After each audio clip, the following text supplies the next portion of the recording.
Saludos, les habla el profesor Rafael Rivero Varillas. En este video estaremos haciendo lectura sobre información relevante en lo que respecta a las posturas filosóficas. Considerando que son varias posturas filosóficas, he titulado este video como Posturas Filosóficas Primera Parte.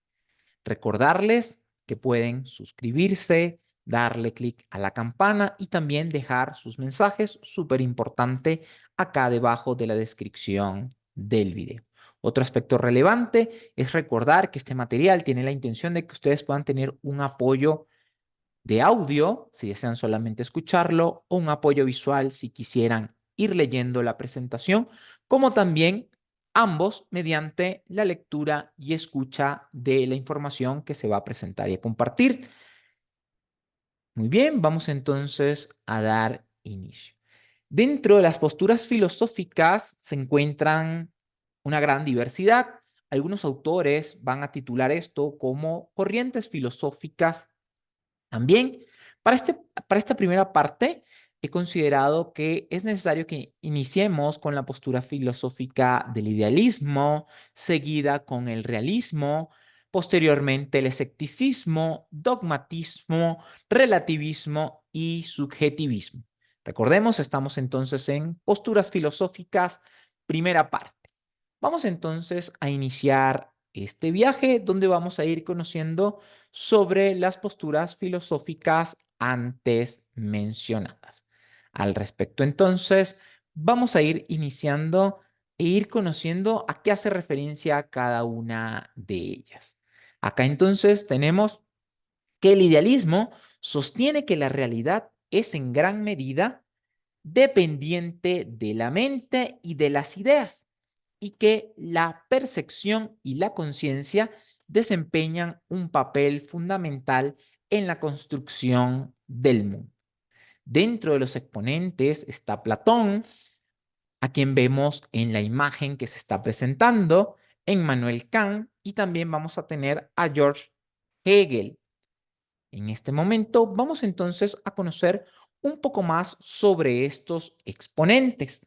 Platón, filósofo griego antiguo, cuya teoría de las ideas o formas sostiene que la realidad sensible es solo una copia imperfecta del mundo de las ideas que son eternas e inmutables.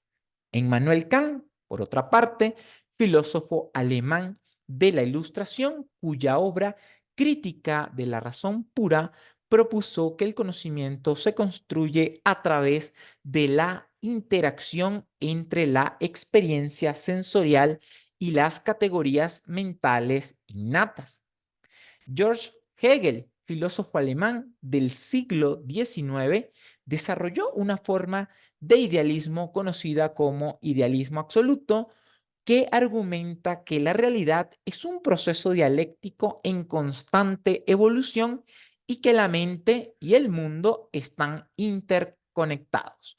Súper importante recordar entonces que es propicio que puedan ir tomando nota de las palabras o frases que desconocen. Posteriormente, búsquenlas en el diccionario, búsquenlas en internet y sobre todo, muy importante, utilícenlas para que de esa manera puedan ir afianzando cada uno de esas palabras, cada una de esas expresiones propias de la filosofía.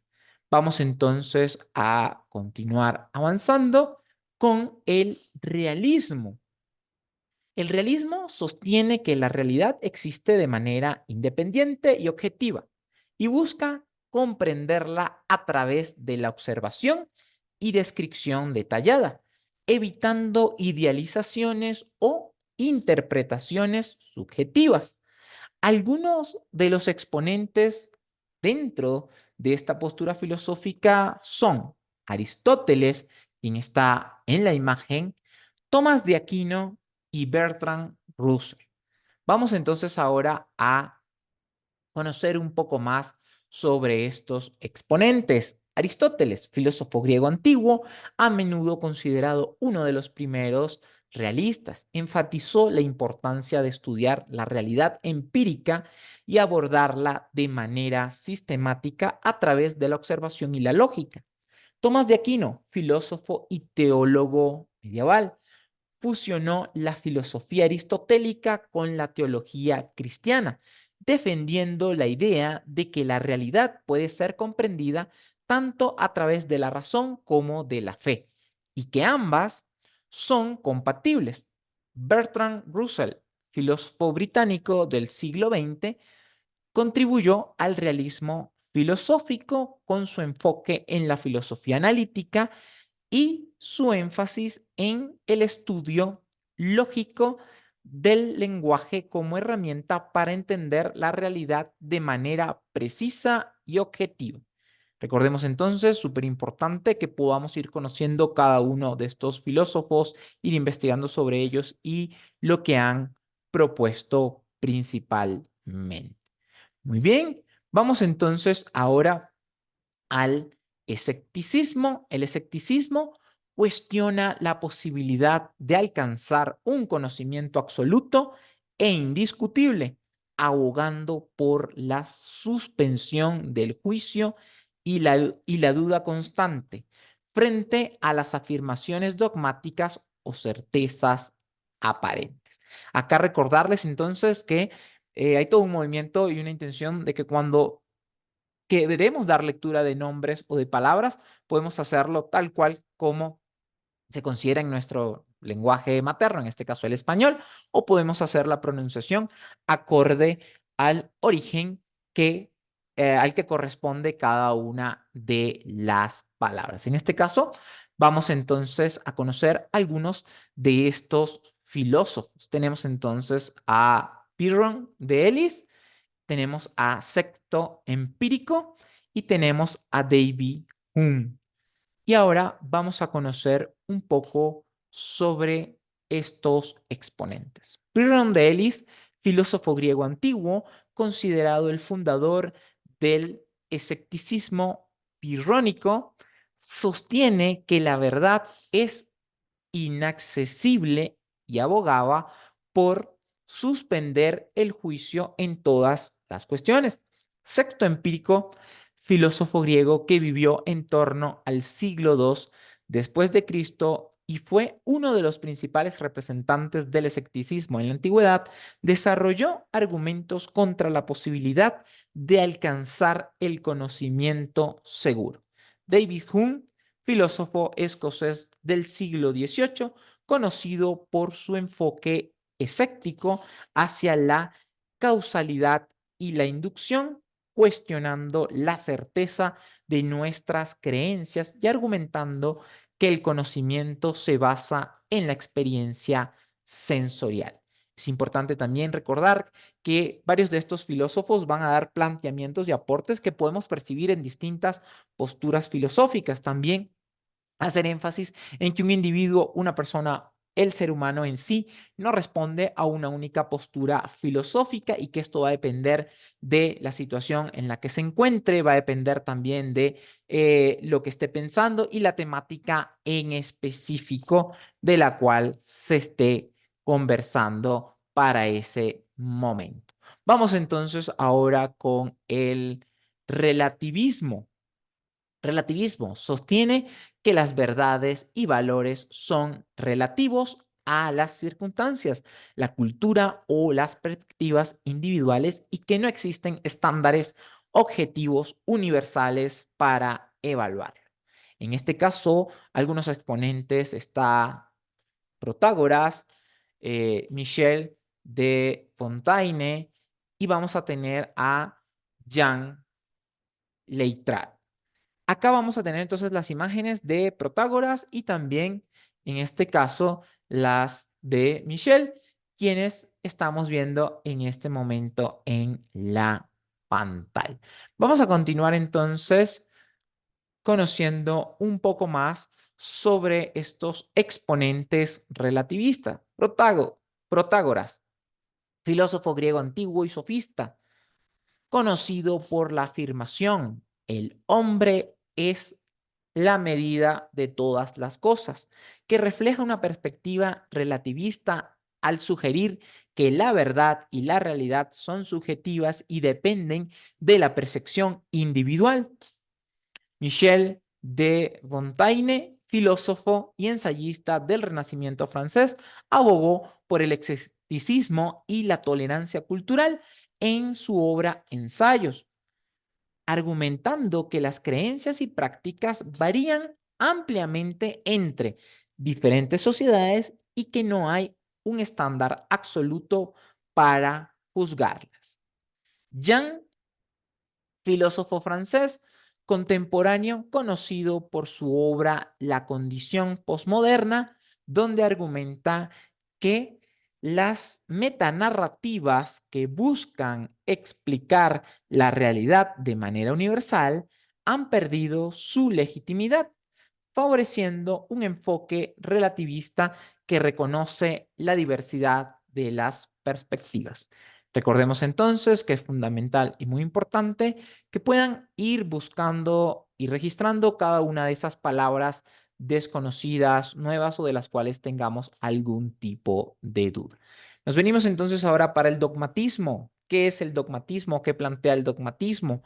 Pues el dogmatismo sostiene la afirmación categórica de ciertos principios o creencias como verdades absolutas, sin cuestionamiento ni consideración de otras perspectivas o posibilidades. Acá podemos ubicar a René Descartes, también a George Berkeley y nuevamente vamos a ubicar acá entonces a Hegel. Recordemos que cada uno de ellos va a responder a una postura filosófica dependiendo también de ese enfoque y de ese análisis que se hace en función a los textos que ellos han ido presentando y a las frases que realmente ellos dieron a conocer y presentaron como sus aportes. Entonces vamos ahora a conocer un poco más de estos exponentes. René Descartes, aunque Descartes es conocido por su escepticismo metódico, también defendió ciertos dogmas, como por ejemplo la existencia de Dios y la distinción entre la mente y el cuerpo como verdades fundamentales e incuestionables. Por eso decía que es muy importante que podamos ir viendo desde qué perspectiva estamos ubicando cada uno de los filósofos dentro de diversas posturas filosóficas y se va a hacer énfasis en particularidades específicas.